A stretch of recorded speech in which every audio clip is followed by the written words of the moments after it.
So, hello guys! So, we here again. So, may bago tayong, video.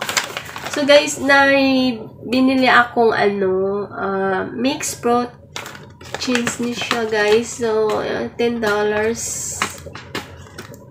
So, try natin ito. So, sumako. So, ganito. Yan. So, tingnan natin kung ano yung laman nito, guys. So, parang iba-ibang prutas siya sa loob na chichirya. Parang chips. Mixed fruit chips siya. So, parang siya saging. Ba yung kamuti. Ano din siya durian. Ano pa ini siya, Bukod sa durian, mayroon pang, iwan ko ano ito. So, tingnan na lang natin yung loob nito, guys. So, buksan natin.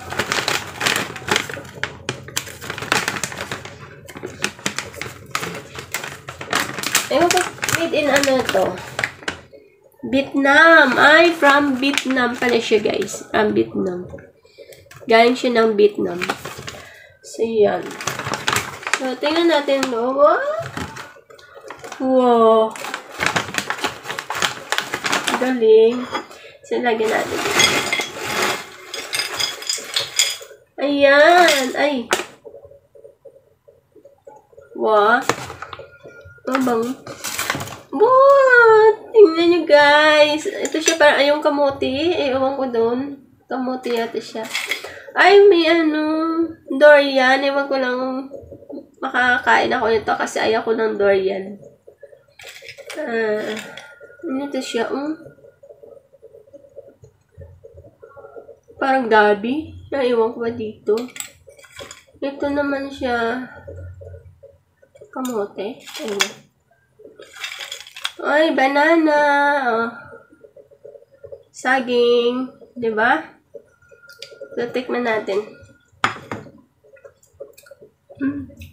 Sarap. Saging.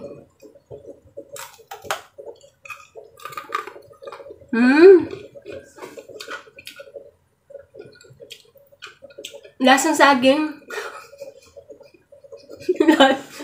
Saging nga eh. Parang totoong saging yung lasa na talaga, mafe-feel mo talaga na saging talaga siya.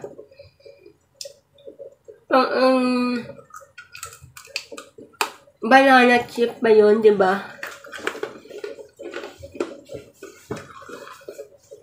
Nagluto ako ng soup namin.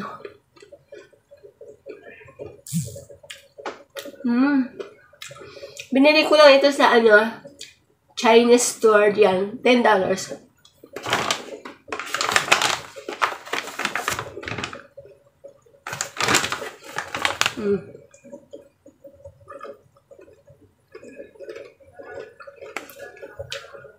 Made in Vietnam.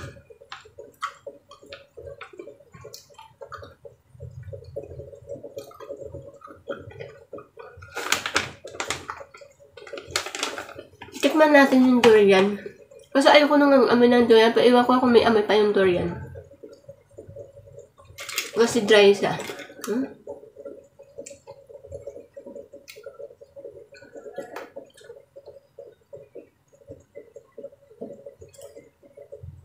Wala na amoy yung durian. Parang wala na yung amoy niya. Di ba matapang yung amoy ng durian? May amoy siya pero hindi masyadong ganun kalala.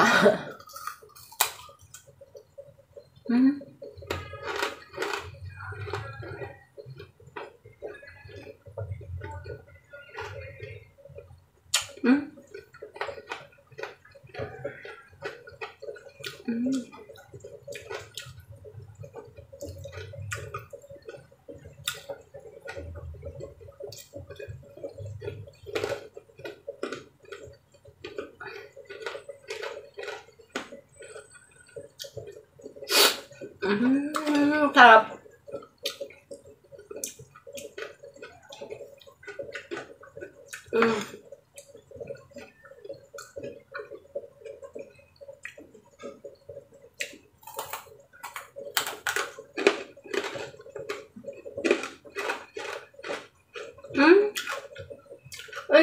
ano, blue. Kamote. Ang french fries siya.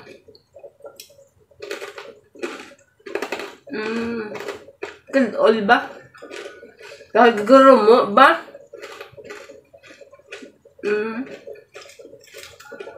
Kaya, atong puti. Parang gabi. Parang gabi. Ilag mo.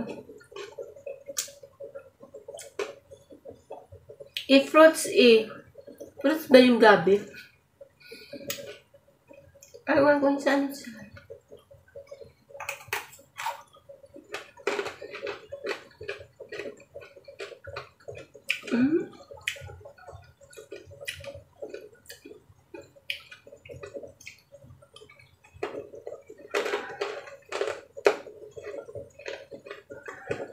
Gabi nga siya. Meron nga siya, guys. Gabi nga pala. Yung ganito.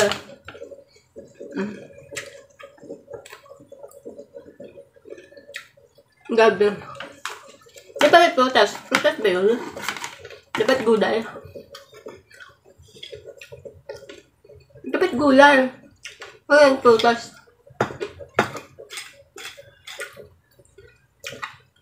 Hello.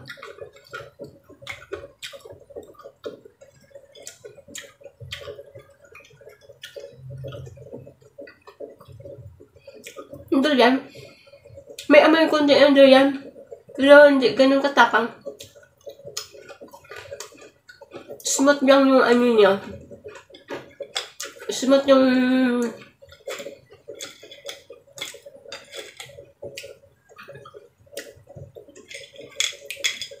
Dali siya kainin kasi parang malambot.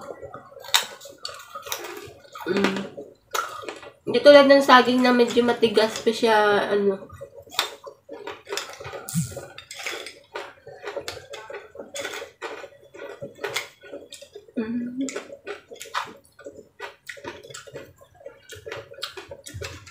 Ang saging.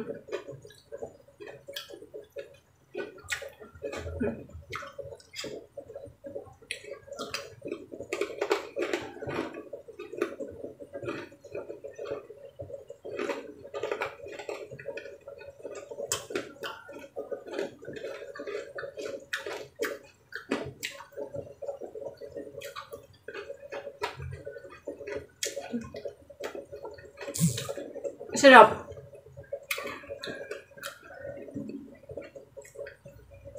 So, anyway guys, habang kumakain ako nito,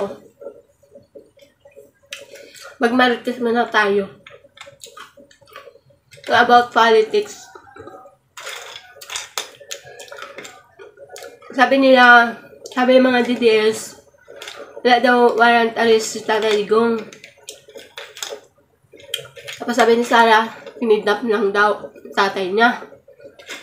Tapos naisip ko, kung walang warrant arrest, bakit nandun na sa ICC? Diba? Tapos kung kidnap, pati tinanggap nun ng ICC, kinidnap pala yun, ano yun, baka ransom. Tingin nyo. So, anyway. Kasi kasi kinidnap daw, tapos dinala sa ICC. Ano ba naman yung ICC nangingidnap ng tao, diba? Eh, babalik din naman si Digong yun kasi wala naman pa warrant of arrest. Ibabalik yun ng ICC. Diba? Sabi ng ICC, bakit nandito yan? Sino yan? Wala kaming in-issue na warrant of arrest dyan, ba't dinala nyo dito, diba? Kasi yung sabi ninyo, wala daw warrant arrest. Tapos kinidnap daw yung tatay niya. Alam mo kung ba, kinidnap pero nandun na sa ICC. Eh kung kinidnap nyo, kaya don't worry guys. Ibabalik talaga yun ng ICC kasi nga, kinidnap na naman, di ba? Sabi nyo. Sabi ni Sarah, kinidnap yung tatay niya. Ay nako, basta huwag tayo mag-stress guys. Yung gawin na natin. Kung maka-DDS kayo, huwag kayong manggulo. Huwag nyong sa kaharasan, di ba? Just pray. Just pray na makaya ni Tatay Digong yun. Kakain namin naman ni Tatay Digong, di ba? Na nandun na siya. tatanggapin niya na, aakuin niya na kung ano mga kasalanan niyang nagawa, di ba? So, we just pray. Alam naman natin, so sad kasi matanda na si Tatay Digong. So, ano na tayo, nandun yung naawa tayo sa kanya. Pero yung magagawa lang naman natin siguro is praying na sana maging okay at pwede pa siyang bumalik dito. Sorry, kung makahingi siya ng petition na dito na siya sa pinasabang na hearing, di ba? So, wag po tayong negative na nagagalit agad dahil sa mga pagdakip sa kanya. Saka, kung may mga abusong pangyayari naman dun sa kanya, nga sinasabi niyo nga na pinilit siya, nasa maayos naman si Tatay Digong nakadating din siya sa Netherlands na walang galos. Diba? Even though naghihina nga siya kasi mahaba yung biyahe. So may mga doctors naman daw doon eh. Kaya don't worry. We pray na maging okay ang lahat sana. No, hindi yung gagawa tayo ng mga karahasan dyan kasi tayo lang mga tao yung maapektuhan yan. So, just advice or BBE man dyan o DDS dyan, just pray na sana walang gulo. Maging naayos po ang lahat. Wala po yung sisihan kung sino yung sisihin. Nagkaroon na po yan ng matagal na po yan eh. Kaya ngayon lang po na tanggap yan. So, tsaka alam naman ni Tatay Digong siguro yan kung ano mga mangyayari, di ba? So, tsaka tinatanggap niya na naman. It's okay for him. So, we just pray for him. At wag po tayong gagawa ng mga kaharahasan. Dahil tayong Pilipino lang din naman ang dudulot niya ng sa atin din yan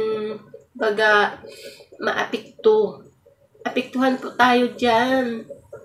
Huwag po tayong kung may mga kamalian, hindi kasuhan kung sino nung gumawa ng mali, diba? Hindi ako both side ay titingin ako side nito, titingin ko yung side nun. Para fair. Hindi yung isang side lang titingnan mo eh. Kasi naawa ka na matanda. It's given na po yun. Kasi matanda naman talaga si Tatay Digong. So, ang gagawin na po natin ay pray. So, anyway. Okay na? Just pray na lang, no? Sa ating bayan. Okay. So, ito na nga. So, masarap siya, guys. So, try nyo din to minsan. So, maybe ipatry ko to sa aking alaga kasi gusto niya rin ito. Yun lang, guys. Thank you for watching. Bye!